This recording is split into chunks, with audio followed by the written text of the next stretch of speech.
For a great cup of joe, there's one thing you should know. Your morning brew can also be playful. Buff Boy Brewing guys make the temperature rise, and you surely feel naughty when you swallow our coffee. If you want some real heat, give your mouth a fine treat. You will want some more, rest assured. Buff Boy Brewing, you can't get enough of. It's time for The Scribble, your weekly fix of celebrity chats, bizarre stories in the news, and basic random chatter with best-selling author and syndicated radio host Jeremy Bradley. Make sure your seat is in the upright and locked position and your barf bag is securely in place. Here's Jeremy Bradley. Thank you very much, Larson. Jeremy Bradley here. This is The Scribble. Let me just slow down right away, right off the bat, because you want to know why? No, I'm not high. I'm not. I don't do that. But I've just had the laziest week ever. And I'll tell you why I've justified it, because I've got reasons. There's reasons. Yeah. I don't know if you'll be able to relate, but whatever. I'll tell you about it on The Scribble starting right after this. Isn't it crazy that you wait for payday, but before you know it, you're strapped for cash again? It's time to stop blowing your money and become a smart spender with the book, The Official Guide to Being an American Cheapskate at cheapskatebook.com. Learn simple ways to cut costs at home every day and during special times of the year. Don't go broke at Christmas. Don't remortgage the house for a fancy vacation. The book is filled with tips to save you money throughout the year. Check out the best-selling book, The Official Guide to Being an American Cheapskate at cheapskatebook.com or on Amazon and iTunes. Ever had something to get off your chest but never had the balls to say it? That's a load of crap. Speak Free with JB.com is exactly what you've been waiting for. Your chance to tell it like it is and not care what anybody else thinks. Have your say on issues of the day. Join newspaper and radio columnist Jeremy Bradley as he tells it like it is. Hundreds of thousands of people have stopped by, including some well-known celebrities who have had a chat with JB and speak candidly about what's really going on in the world. You can join them too. Have a rant or a rave. Be brave and head on over to www.speakfreewithjb.com now. Jeremy Bradley here, back on The Scribble. I have to tell you, I got to confess. I've been lazy for the past week and it's not quite 2 weeks. Is it a week and a half? Yeah, between a week and a half, 2 weeks, whatever, for several days anyway. Because my husband's been out of town for work. He, as I've said many times on this show, he's a fitness model, so he doesn't work a lot, but he gets paid a lot for the jobs that he has, if this makes sense. So it's not like he's got a 40-hour week job or he's doing a fitness shoot every couple days or every week. It's, he can do one every month or two, and then, he's good. And yeah, he makes a lot of money. So, so most people, when they're married, we've been, together for 9 years, I guess, or maybe almost 10 now. And, most people, when their partner goes out of town, it's one of two things. Either, yes, I got the house to myself, right? Like you kind of get your own space now for a while. Or it's the opposite. And you see these people, on social media like, oh, I'm missing. Oh, today we say goodbye. Love you. It's like, just text each other or call each other. Like, why do you have to post things on social media about like how you miss them and whatever? Like, seriously.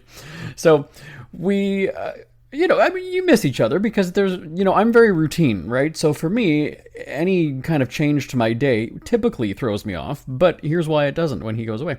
So, we have a regular conversation. He's in a time zone ahead of us right now, so he's waking up earlier than I am. He's in Brazil right now, so he's is it 4 hours ahead of us where he is?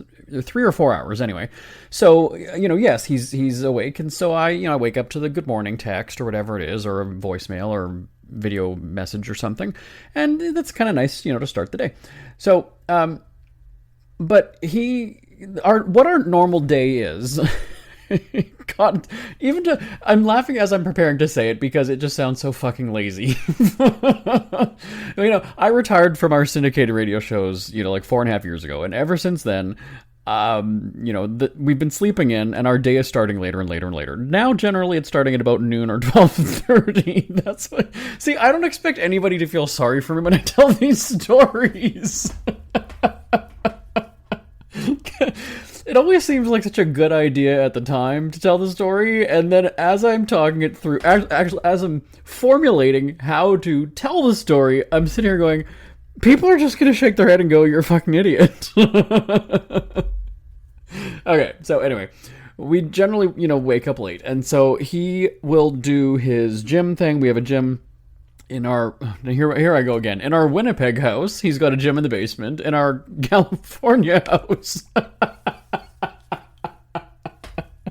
I'm not going to mention that each house has a pool, but anyway, so he does the gym thing. I go and I'll begin the bath for about an hour and a half, because that's where I kind of just get into my zone, and I'll do work emails and things, right? I still own companies, so it's not, like I retired from the radio shows and I've stepped back from a lot of the day-to-day work, but I'm still managing a lot of people in 2 countries, so that's where I go. I'll do email or whatever, have some music on or whatever, catch up on the news and whatever in the bathtub. So then when that's over, now again, depending on the time that we've woken up, it might be, 2 o'clock in the afternoon at this point, right? If we woke up at, 12:30. So then we will generally, walk the dogs, or, just do something. We might go for lunch, or go for lunch, with the dogs or whatever. But generally that's kind of our family time, is late afternoon. And we also enjoy going to a restaurant in between the lunch and dinner rush. Now, I know the restaurants hate that, because they want it to be slow. They want to be, resting up before the busy, dinner rush. And that's when we actually like going, is because it's like there's not a shit ton of people there. You don't have the, because kids aren't, you might get the high school kids, because, if they get off school at 3 or 3:30 or 4, well, no, I guess they get out of school at like 2:30 or 3, don't they? So, they're not really coming to the restaurants that we go to anyway, unless we did like a fast food place, which we don't normally. But, and then people are, going home from work or whatever at 4 o'clock, 4:30, 5 o'clock, right? So restaurants are really, sometimes we're the only table there, right? And we've got money and we tip. So, you know what? They're fine if we stick around. But that's when we'll do dinner. So he's gone, right? We don't have this routine now. And like I said, some people are like, yes, he's gone. And then I can't sleep alone, whatever. We've got 2 really big dogs. So, and we have a large bed anyway. Even when he's here, I could maybe not even notice him, because the bed is so big, he could be, on the other side, I wouldn't notice.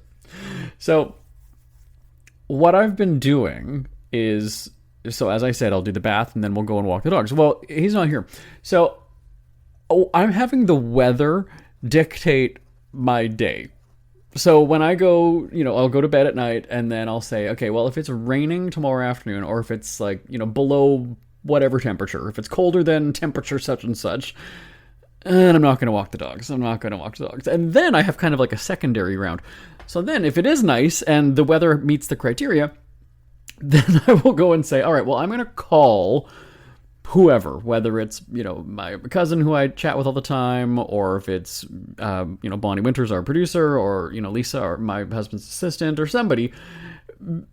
Okay, so I'll dial her, I'll call, and if she answers, then I'll walk the dogs, because I'll have someone to talk to, I'll have something to do. I'm fine taking the dogs for a walk and listening to music or a podcast or whatever it is, but so when Lisa answers, the assistant answers the phone, sometimes I'll go, shit, you answered. And she's like, what? I'm not supposed, like, you called me. You didn't want me to answer? I said, well, now I got to walk the dogs. So that's laziness, right? That would be considered laziness. And it's not neglect. Don't even give me this shit about, like, our dogs have, better health coverage than most Americans. So don't even give me that. And the size of our backyards, I mean, they could basically just be out there all day and get their steps in. So it's not like, we're not exercising our animals. But it's just really funny to have that reaction when you've called somebody, they answer the phone and you go, oh shit. But that's what I've been doing. All right. So, Tuesday comes around, Wednesday comes around. Oh, the weather's kind of all right, fine. It's nice out. But if Bonnie doesn't answer, not walking the dogs. Nope, we're not going today. So I had the ultimate lazy day on Thursday. So I'd slept in until, again, actually no, that's not true. I was up before noon because it was 11 something when I came downstairs. Our phones, as I've said again, aren't upstairs in our bedroom, so it's charging on the table in the living room, and then so I come down and that's when I see the emails and whatever in the morning. We don't have a clock in our room, so I don't know what time it is when I wake up. So come downstairs. That's the beauty of retirement, by the way. That really is. Isn't that great? That's the beauty of retirement. What time did I wake up? Don't know. What day of the week is it? Don't know. So I come downstairs, I look at the time, whatever. And it was just after 11:30, I think. And I said, all right, good. So I'm going to go do the bath and the email thing, like I said. And then didn't walk the dogs because it was a bit overcast. The conditions are not right. So we just went onto the couch and I put on the TV. And then, assistant Lisa called me at about, I think it was maybe 2 o'clock. So because I answered and I said, what? I'm in a meeting. And she's like, oh, sorry. I'm like, I'm not doing anything. I'm just screwing with you. So we talked for about, what time is it? We talked for about maybe 2.5 hours. Again, like a phone call with me, even though I see these people all the time, we'll still have like a 2-hour phone call. She let me go. Her husband had just come home. So Danny I think he was probably home. It was maybe just before 5 o'clock. So we talked for a good 2 hours.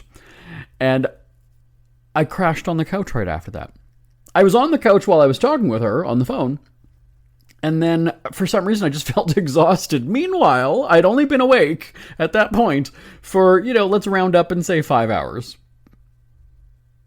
And I thought, I think it's time for a nap. I did absolutely nothing in the day. I barely even moved my body. I barely, stood up and walked around. I didn't even do any of that stuff.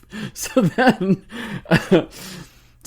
I fell asleep on the couch for almost 3 hours.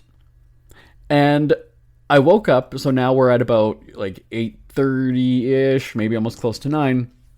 You'd think that after a nap like that you'd wake up, and that's what's going to throw off your system, right? Because now, boom, you're wide awake and it's 9 o'clock at night, and you're just like, wow, this is when my body should be winding down.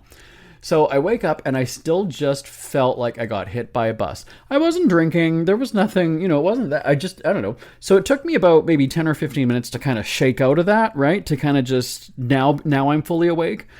And so I texted Lisa and I said, I just crashed on the couch. Like, I feel like, I don't remember what I said. Something like, I feel I crashed on the couch for 3 hours, woke up and still felt blah.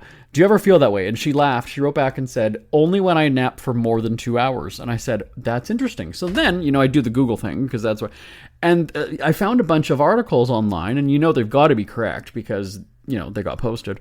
And apparently that's what a lot of people, that's what, the doctors or whatever say, is that when a nap for, 15 minutes or 30 or 45, maybe an hour is good for you. Longer than that, though, again, if it's in the day, like a nap, we're not talking actual sleep, at night or bedtime, but napping, just like the quick little short snooze, should not be that long. And maybe that's why. But the crazy thing, though, is, I didn't know that I was going to fall asleep, right? I just happened to be watching TV or whatever on the couch. So it's not like I can set an alarm and go, oh, I better wake up now. My phone was on silent all day anyway, so it's not like that would have woken me up. So, like, how do you wake yourself up from a nap? It's not something that's timed unless you actually physically, lay down and say, okay, I'm going to take a nap right now. But if you just doze off on the couch, that wasn't something that you can foresee, so how do you wake? So my body said we need 3 hours, and so we did 3 hours. But that feeling. Do you know what I'm talking about? You have to know what I'm talking about.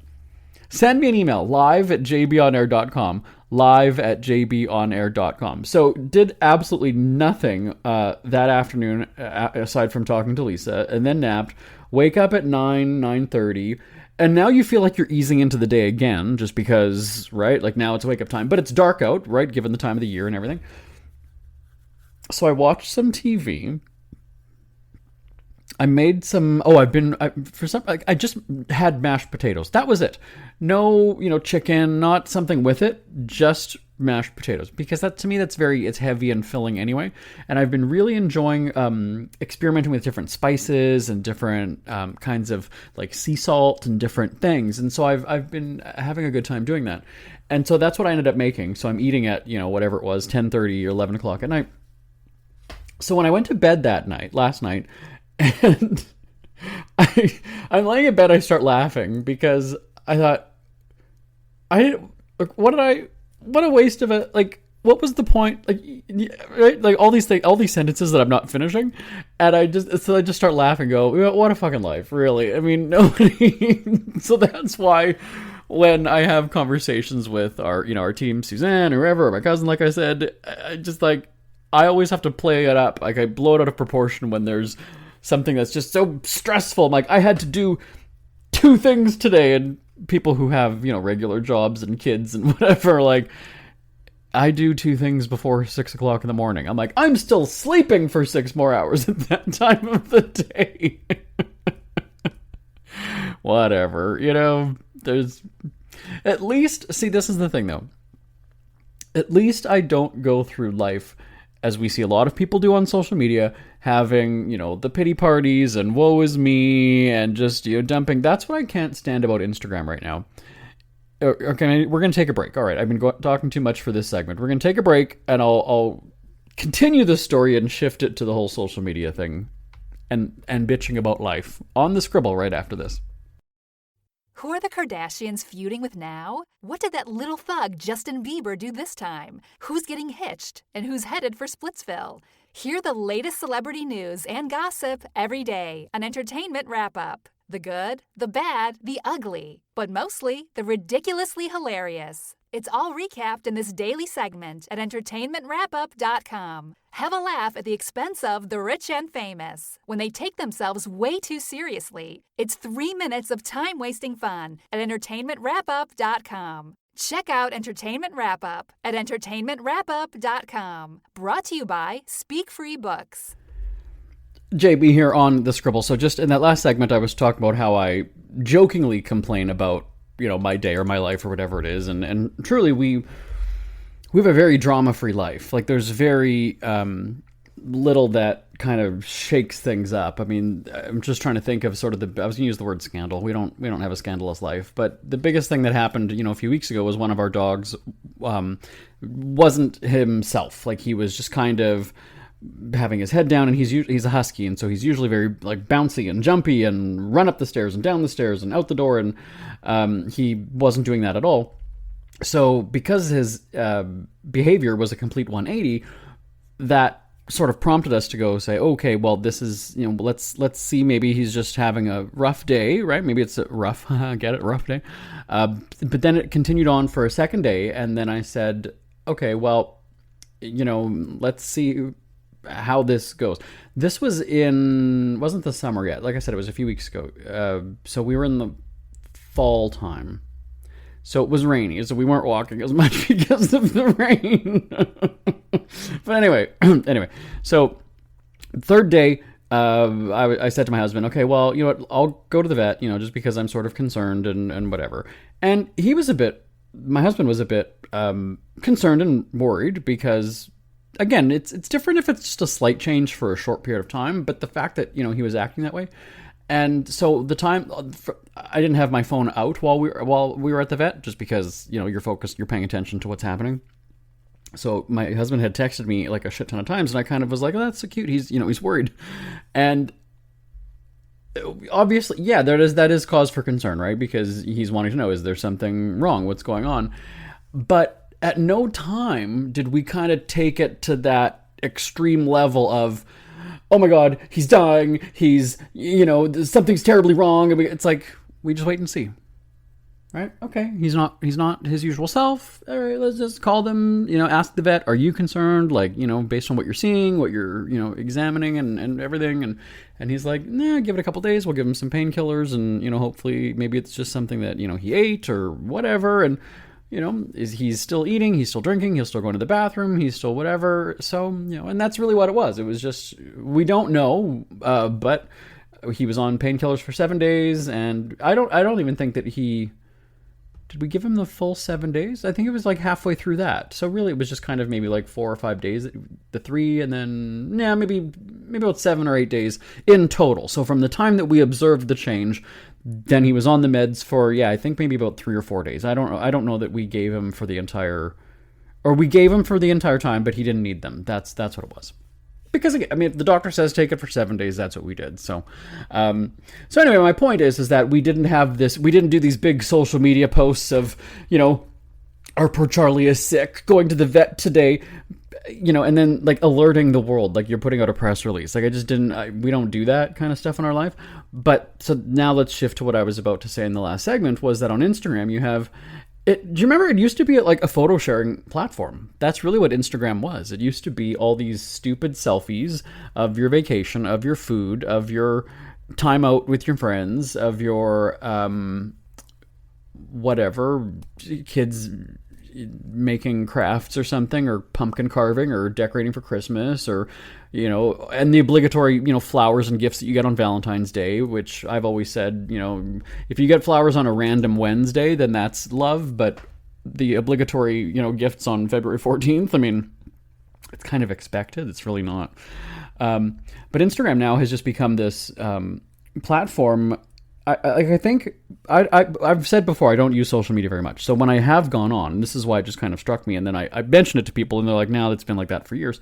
So you go on, and then it goes to your main feed, right? It's called your home feed or your personal feed or whatever.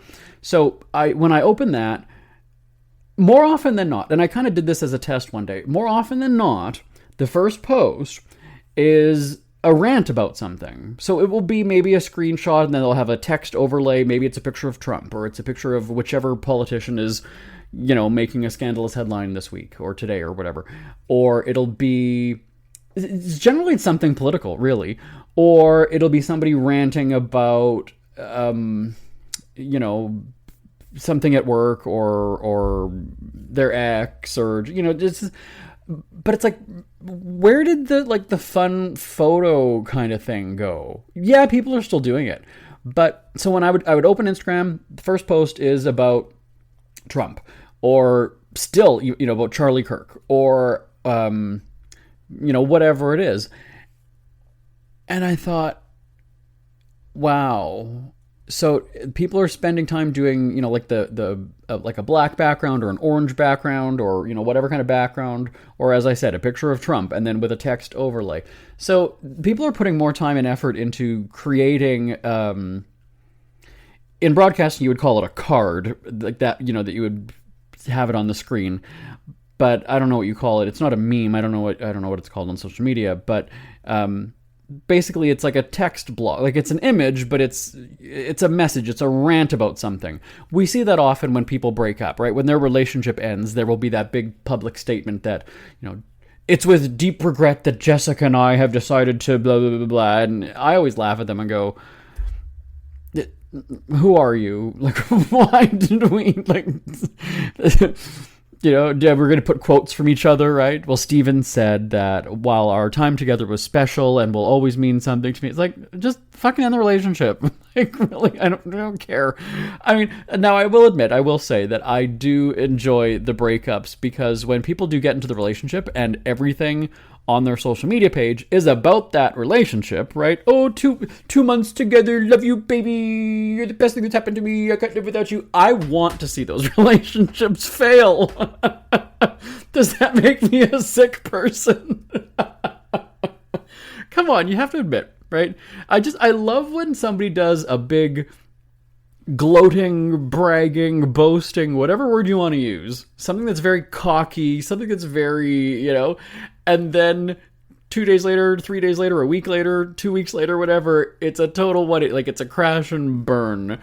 And I like to see how people handle that, because will they go and delete that? So let's use the topic of a relationship, okay? So it's whatever, it's January 1st, and your relationship just started today, so you do the announcement, and it used to just be that you would go on Facebook and just change relationship status, and then everybody would congratulate you, right? And, oh, it's such a cute couple, oh, I'm so happy for you, oh, fuck off, fuck off, fuck off, fuck off. like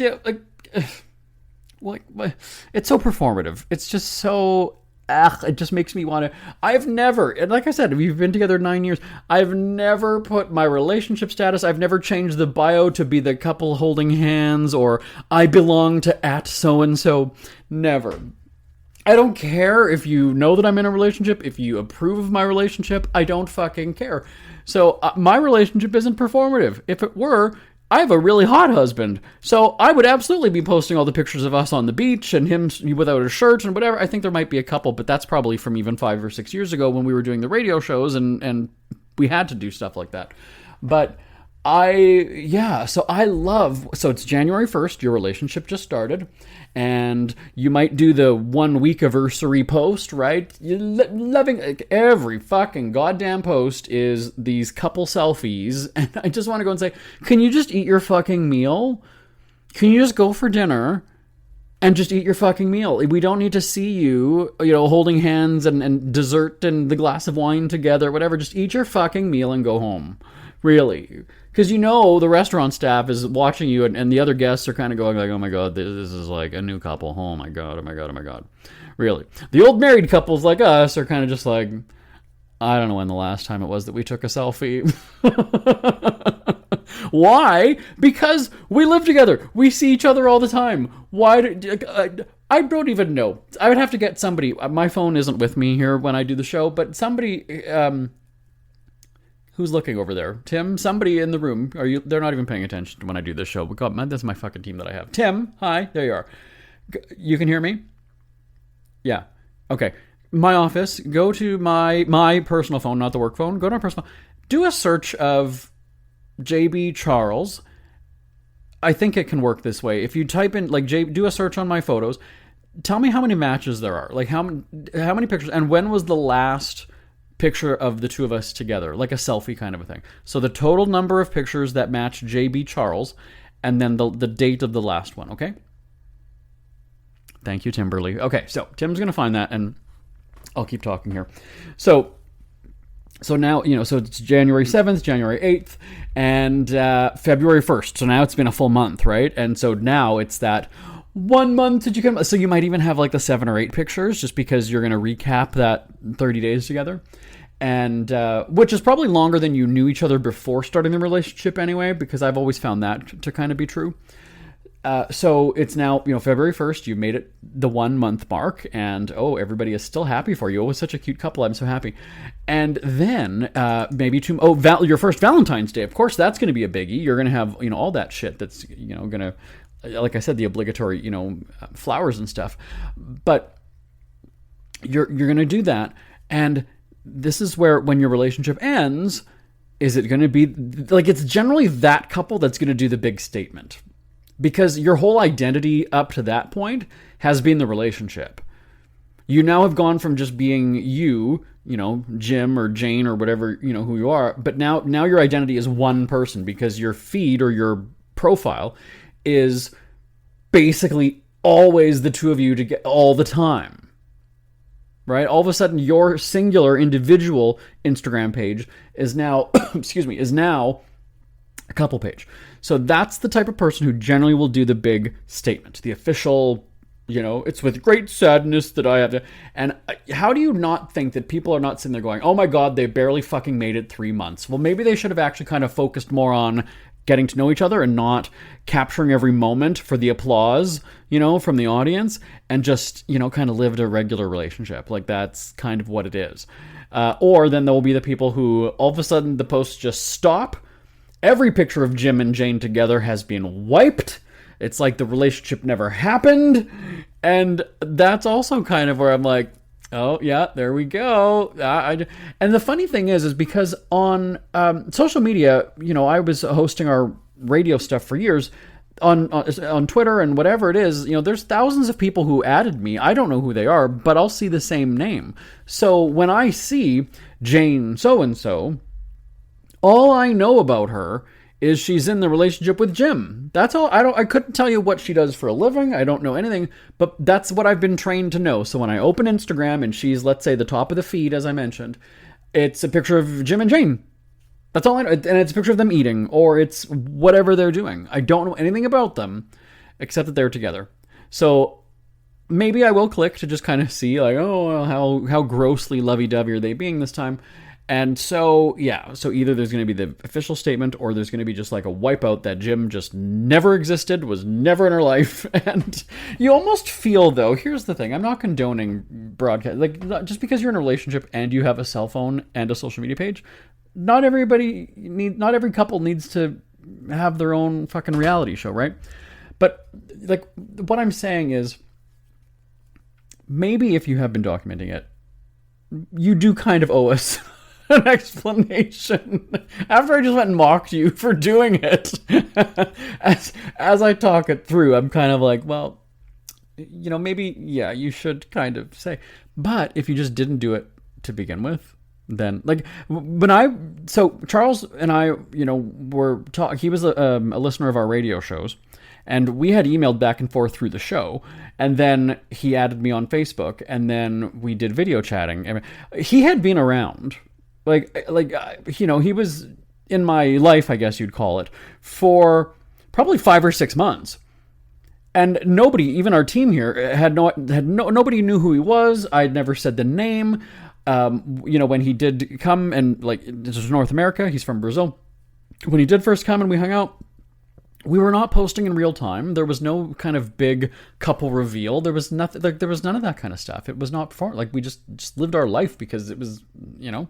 And at the same time, you know, I was kind of like, well, first of all, I'd never really put my life out there to begin with. But secondly, I just thought, so if this doesn't work out, like, if this doesn't last, I don't want to have that embarrassment of, oh my God, what happened to that hot tattooed guy that, you know, because then you got to explain to everybody what the hell's going on. This way, he just randomly appeared on my pages at one point, and there we go. There was no big announcement. This is the love of my life. This is that. People will put 2 and 2 together and go, oh, okay, they're a couple. Most people probably don't even know his name. I don't tag him. I don't name him. I don't whatever. If you know his name, you know his name. If you don't, you don't. So, okay, Tim is back. Oh, we're out of time. Tim, we're going to do a break. Okay, all right. We'll take a break. We're right back to wrap things up on the Scribble. We hear you chirping. Get scribbling. Tweet up the Scribble at The Scribble Show. Join the discussion with Jeremy Bradley. It's all going down right now on Twitter at The Scribble Show and at thescribbleshow.com. JB here on The Scribble. So we're out of time, but if you recall, I assigned Tim to get my phone and take a look. So Tim just said, what was the number of photos of my husband and me together? 492. Now, here's the, let me explain. You have to remember that, first of all, it's 9 years, so that's actually not too bad. But our work together is, you know, we do red carpets for, you know, award shows and things like that. So in the line of work that we're in, right, at public events and things like that, we do, right? So one red carpet could have 20 or 30 pictures of us, so that's actually really not bad. Yeah. And then, sorry, what was the date of the date of a selfie that we did, not an actual, say it again? September 23rd. Or, that was my aunt's birthday. Okay, right. So there you go. I don't even know the date now. Like I said at the top of the show, I don't know the day of the week. I don't know. So we did there you go. We were at a family gathering. So, you know, again, right? But around the house and all that other crap? No. Tim you can't hear him. We can't patch him in. But yeah, no, we're not that type of couple that's like just sitting on the couch and doing another selfie. Yeah, no, we don't do that. We just don't. We're not gross like that. Anyway, tell me your pet peeves about couples and the things that they do in relationships that you just love to mock. Live at jbonair.com. My name is Jeremy Bradley. This is The Scribble. Thanks so much for tuning in. I'll talk to you next time. Bye, everybody. Want more Scribble? Check out thescribbleshow.com for past shows, celebrity interviews, cheapskate tips, and more. That's at thescribbleshow.com and on Twitter at The Scribble Show. The Scribble is a speak-free media presentation. If you want some real